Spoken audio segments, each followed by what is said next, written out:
आज ही Doubtnut app download करें। Doubtnut पर होगा अब आपके सभी मैथ्स, केमिस्ट्री, फिजिक्स और बायोलॉजी डाउट्स का सफाया। बस अपने क्वेश्चन की फोटो खींचो, उसे क्रॉप करो और तुरंत वीडियो सोल्यूशन पाओ। Download now. तो इस वीडियो में हम बात करेंगे रिडॉक्स रिएक्शंस को हम कैसे टाइट्रेशंस में यूज़ करते हैं। तो टाइट्रेशंस हमने पढ़ी हैं, जैसे एसिड बेस्ड टाइट्रेशंस होती हैं।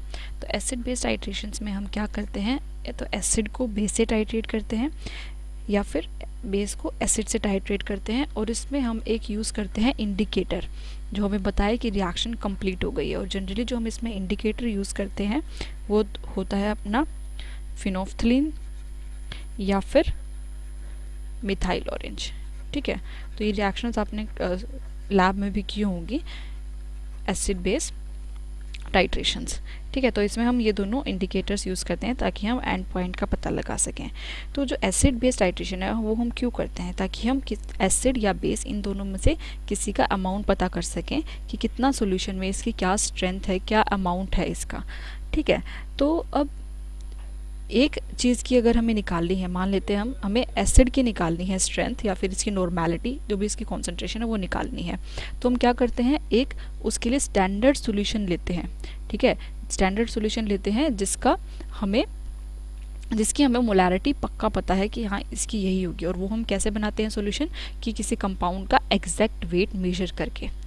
ठीक है, तो जैसे ऑक्सैलिक, जनरली जो हम एसिड बेस्ड टाइट्रेशंस में बनाते हैं वो बनाते हैं स्टैंडर्ड सॉल्यूशन ऑक्सैलिक एसिड का। तो ऑक्सैलिक एसिड का हम एक पर्टिकुलर अमाउंट वे करते हैं, फिर उसकी मोलैरिटी निकालते हैं और उसको फिर हम स्टैंडर्ड सॉल्यूशन की तरह यूज़ करते हैं। ठीक है, तो उस स्टैंडर्ड सॉल्यूशन से पहले हम बेस की नॉर्मेलिटी निकालते हैं और फिर बेस के साथ एसिड की टाइट्रेशन करके एसिड की टाइट्रेशन निकालते हैं। ठीक है, तो जो हम ऑक्सैलिक एसिड की जो हम बेस के साथ टाइट्रेशन करते हैं उसको हम क्या बोलते हैं, स्टैंडर्डाइजेशन, कि हम बेस का स्टैंडर्डाइजेशन करें, स्टैंडर्डाइजेशन ऑफ बेस, कि हमारी बेस की नॉर्मेलिटी को हम कंफर्म कर रहे हैं कि यही है कि नहीं, क्योंकि हमें ऑक्सैलिक एसिड की बिल्कुल कंफर्म्ड है। ठीक है, और फिर हम उस बेस की रिएक्शन करते हैं अपने आप हमें जो एसिड दिया है उसके साथ, और फिर हम उससे क्या निकालते हैं, normality of acid.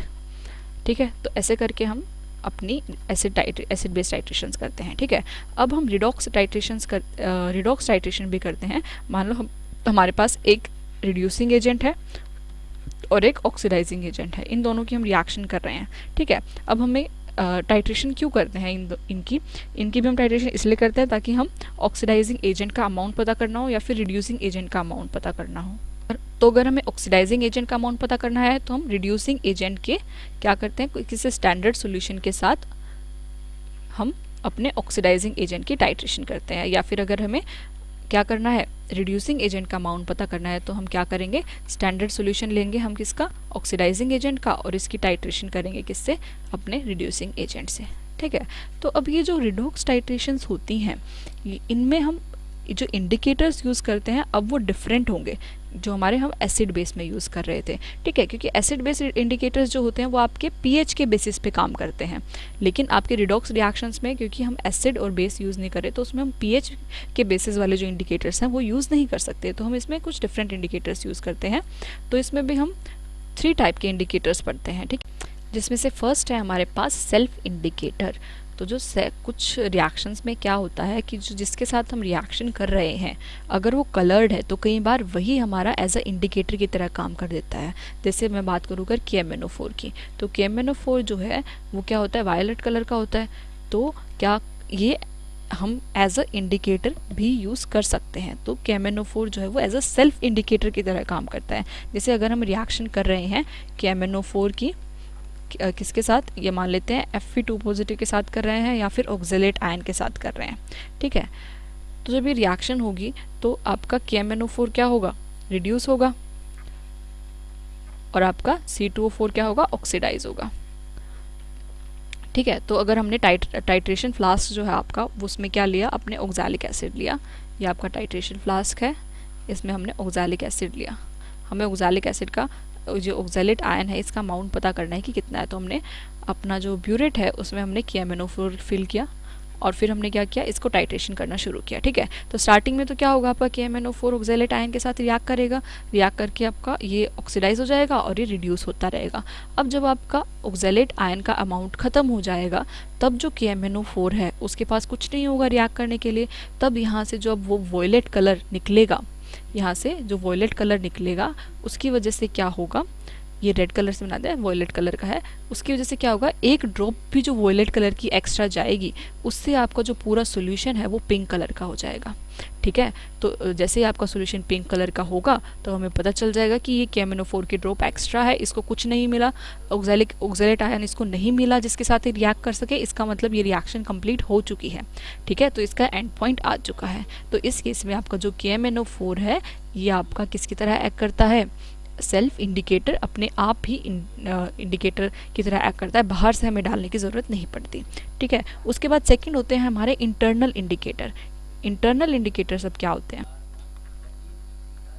Internal indicators, तो जब आपका जो जिसके साथ हम टाइट्रेशन कर रहे हैं अगर वो अपने आप कलर चेंज नहीं कर रहा जैसे कि KMnO4 कर रहा था, तब हम बाहर से डिफरेंट इंडिकेटर्स यूज़ करते हैं। ठीक है, जैसे अगर मैं टाइट्रेशन की बात करूँ, अगर हमारे पास डाइक्रोमेट आयन है Cr2O7 और इसकी हम टाइट्रेशन कर रहे हैं Fe2 पॉजिटिव के साथ या फिर ऑक्सैलेट आयन के साथ, तो इसमें क्या होता है, अब Cr2O7 डाइक्रोमेट अपने आप एक सेल्फ इंडिकेटर की तरह काम नहीं कर पाता, तो हम इसमें बाहर से इंडिकेटर डालते हैं और जो इंडिकेटर हम डालते हैं वो होता है डाइफिनाइल अमीन।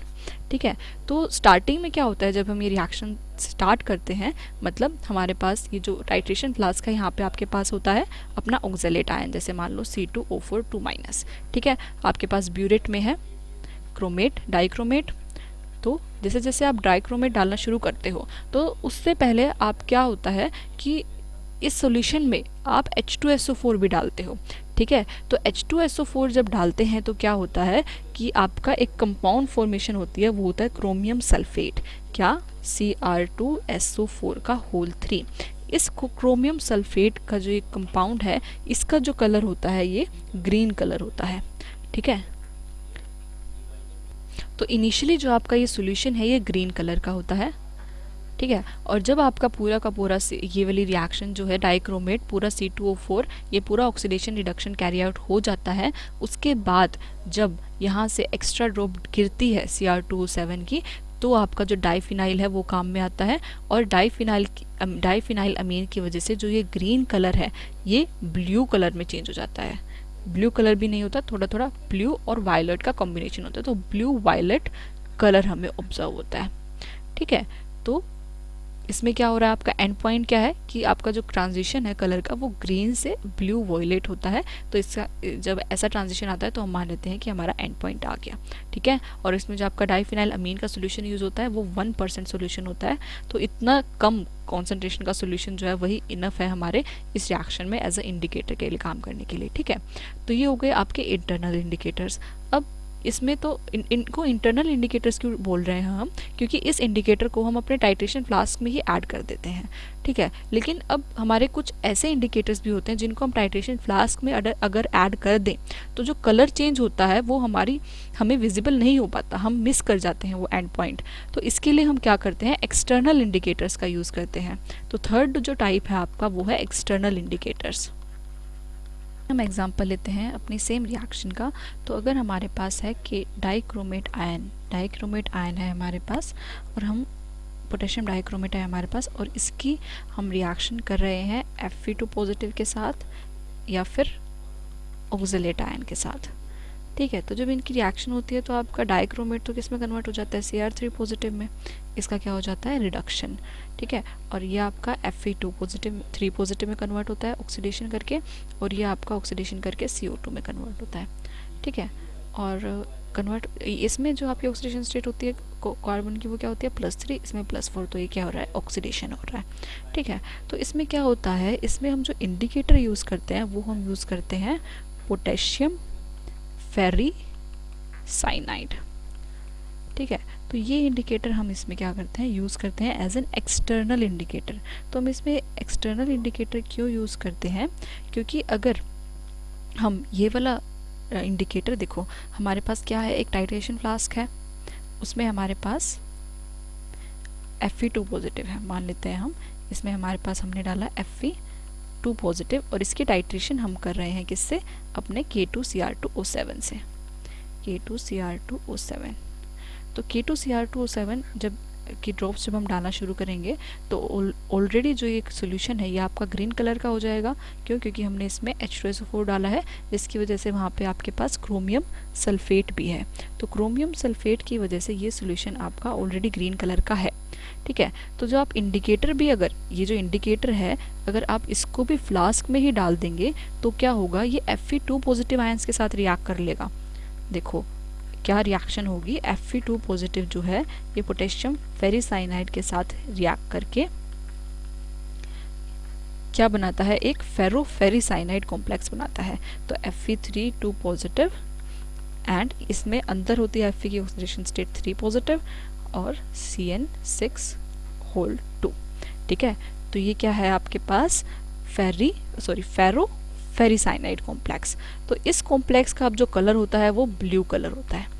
ठीक है, तो अगर हम इसको डालेंगे इसमें तो क्या होगा आपका, ये क्या हो जाएगा, सॉल्यूशन ग्रीन कलर का तो था ही, ब्लू कलर का भी हो जाएगा।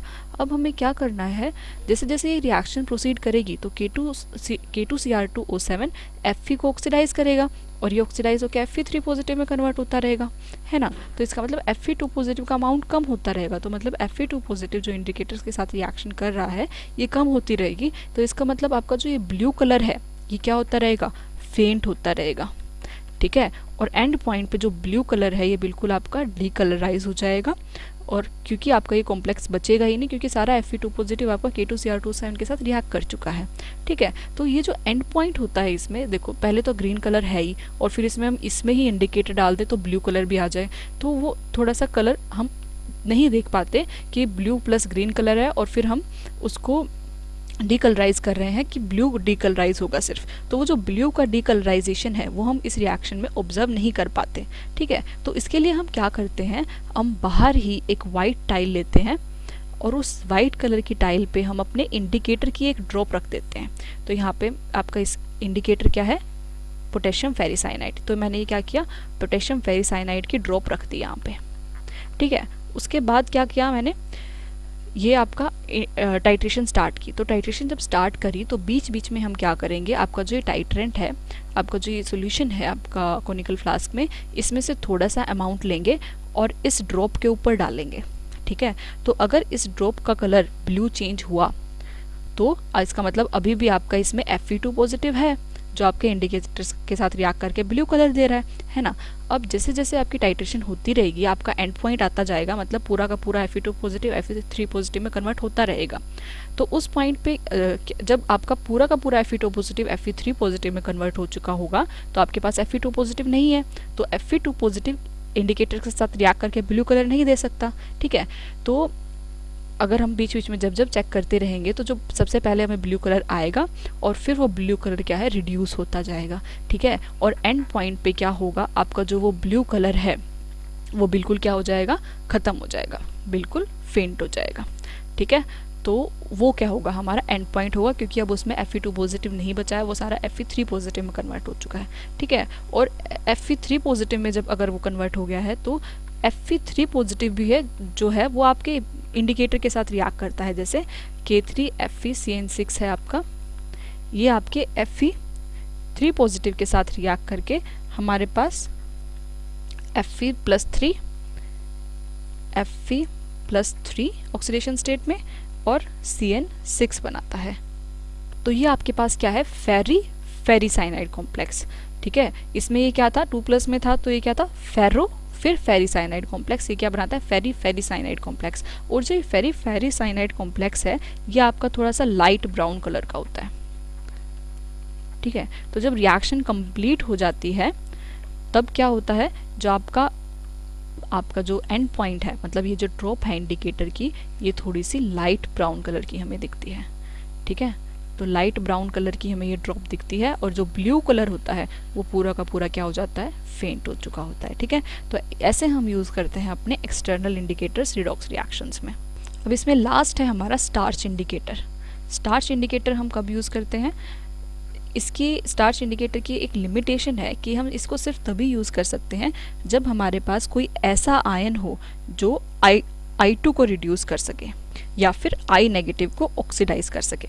ठीक है, तो हमारा जो इंडिकेटर है वो क्या होना चाहिए, वो ऐसा रिएजेंट होना चाहिए जो I नेगेटिव आयन को ऑक्सीडाइज कर सके I2 में, जैसे कि आपका होता है कॉपर 2 पॉजिटिव, या फिर आपका I2 को I नेगेटिव आयन में रिड्यूस कर सके, तो जो जैसे कि आपका होता है थायोसल्फेट आयंस। ठीक है, तो ये सिर्फ इन दोनों रिएक्शंस के लिए ही लिमिटेड होते हैं। तो इनकी जो रिएक्शन होती है वो क्या होती है, देखो जो आपका कॉपर 2 प्लस है वो आयोडीन के साथ रिएक्ट करता है, कॉपर जो है वो अपना क्या होता है रिड्यूस हो जाता है और आई नेगेटिव को ऑक्सीडाइज कर देता है। तो इसमें जो कॉपर की ऑक्सीडेशन स्टेट है वो क्या है +1, तो कॉपर रिड्यूस हो गया और इसको ऑक्सीडाइज कर दिया। और थायोसल्फेट आयन के साथ इसकी क्या रिएक्शन होती है कि जो आपका आयोडीन है वो थायोसल्फेट आयन के साथ रिएक्ट करके आयोडीन जो है वो रिड्यूस हो जाता है -1 ऑक्सीडेशन स्टेट में, और आपके पास यहाँ पे टेट्राथायोनेट आयन मिलता है, मतलब S4O6 2 नेगेटिव आयन हमें मिलता है। ठीक है, तो आपका ये रिड्यूस हो जाता है और इसमें जो सल्फर है वो आपका क्या हो जाता है ऑक्सीडाइज हो जाता है। तो जो ऐसी रिएक्शंस होती हैं हम उसमें क्या यूज़ करते हैं, starch as a indicator use करते हैं। और अगर हमारे पास इंडिकेटर स्टार्च है तो इसका मतलब अगर आयोडीन प्रोड्यूस हो रहा है तो ये स्टार्च के साथ रिएक्ट करके कौन सा कलर देगा, ब्लू कलर देगा। ठीक है, तो इसका जो एंड पॉइंट होगा वो क्या होगा, अपीयरेंस ऑफ ब्लू कलर। तो जब टाइट्रेशन करते हैं तो हम उसमें स्टार्च इंडिकेटर डालते हैं। ठीक है, और जब आपकी आयोडीन जो है वो यूज़ हो रही होगी तो इसका जो एंड पॉइंट होगा वो क्या होगा, disappearance of blue colour, disappearance of blue colour. तो जब आपका ब्लू कलर डिसअपीयर हो रहा होगा उस टाइम पे क्या होगा आपका, इसका मतलब जो आयोडीन है वो यूज़ हो रहा है। ठीक है, तो आयोडीन जो है स्टार्च के साथ ब्लू कलर देता है, इसलिए हम स्टार्च जो इंडिकेटर है वो सिर्फ तब यूज़ कर सकते हैं जब हमारे पास जो आयोडीन है वो रिलीज़ हो रही हो या फिर यूज़ हो रही हो। अब हमारा जो आयोडीन है वो यूज़ हो रहा है या रिलीज़ हो रहा है, इसके बेसिस पे हमारी जो टाइट्रेशंस होती हैं ये 2 टाइप की होती हैं। ठीक है, फर्स्ट होती है हमारी आयोडोमेट्री। आयोडोमेट्री में क्या होता है, जो आपकी आयोडीन गैस है वो रिलीज़ होती है। ठीक है, जैसे आपकी इसमें इस केस में जो फर्स्ट वाली रिएक्शन में हो रहा है कॉपर के केस में, तो इसमें क्या हो रहा है, आयोडीन गैस लिबरेट हो रही है। ठीक है, तो इस आयोडोमेट्री में हम क्या करते हैं, एस्टिमेशन कैरी आउट करते हैं ऑक्सीडाइजिंग सब्सटेंस का। ठीक है, या फिर ऑक्सीडाइजिंग रिएजेंट का। तो जैसे कि इस वाली रिएक्शन में क्या हो रहा है, आपका जो कॉपर 2 पॉजिटिव है ये एज अ ऑक्सीडाइजिंग एजेंट काम कर रहा है, ये I नेगेटिव को I2 में कन्वर्ट कर रहा है और खुद रिड्यूस हो रहा है, खुद ये कॉपर 2 पॉजिटिव से कॉपर 1 पॉजिटिव में कन्वर्ट हो रहा है। ठीक है, तो आयोडोमेट्री क्या होती है, जब हम इसको एस्टिमेशन किसके एस्टिमेशन के लिए यूज़ करते हैं, ऑक्सीडाइजिंग एजेंट के एस्टिमेशन के लिए। और सेकेंड होती है हमारी आयोडीमेट्री। आयोडीमेट्री में हम क्या करते हैं, जैसे आयोडीमेट्री का जो आपका एग्जाम्पल है वो है आपका ये सेकेंड वाली रिएक्शन। तो इस सेकेंड वाली रिएक्शन में क्या हो रहा है, आयोडीन जो है वो यूज़ हो रही है। ठीक है, और यूज़ हो रही है तो इसके लिए ये हमें कब यूज़ करते हैं, जब हमें एस्टिमेशन करना है किसका, रिड्यूसिंग एजेंट का। जैसे हमारा जो यहाँ पे थायोसल्फेट आयन है वो आपका किसकी तरह किसकी तरह एक्ट कर रहा है, एक रिड्यूसिंग एजेंट की तरह। ये आपके I2 को रिड्यूस कर रहा है I नेगेटिव में और खुद क्या हो रहा है, ऑक्सीडाइज हो रहा है। ठीक है, तो आयोडीमेट्री में क्या होता है, आपकी आयोडीन जो है वो क्या होती है, यूज़ होती है, और आयोडोमेट्री में वो लिबरेट होती है। ठीक है, तो ये हो गई आपकी आयोडोमेट्री और आयोडीमेट्री में डिफरेंस। तो यहाँ पे आपका खत्म होता है इंडिकेटर्स। हमने 4 इंडिकेटर्स पढ़े, starch indicator, external indicators, internal indicators और सेल्फ इंडिकेटर्स। क्लास 6 से 12 से लेके नीट, IIT, JEE मेंस और एडवांस के लेवल तक 10 मिलियन से ज्यादा स्टूडेंट्स का भरोसा। आज ही डाउनलोड करें डाउटनेट ऐप या व्हाट्सएप कीजिए अपने डाउट्स 8400 400 400 पर।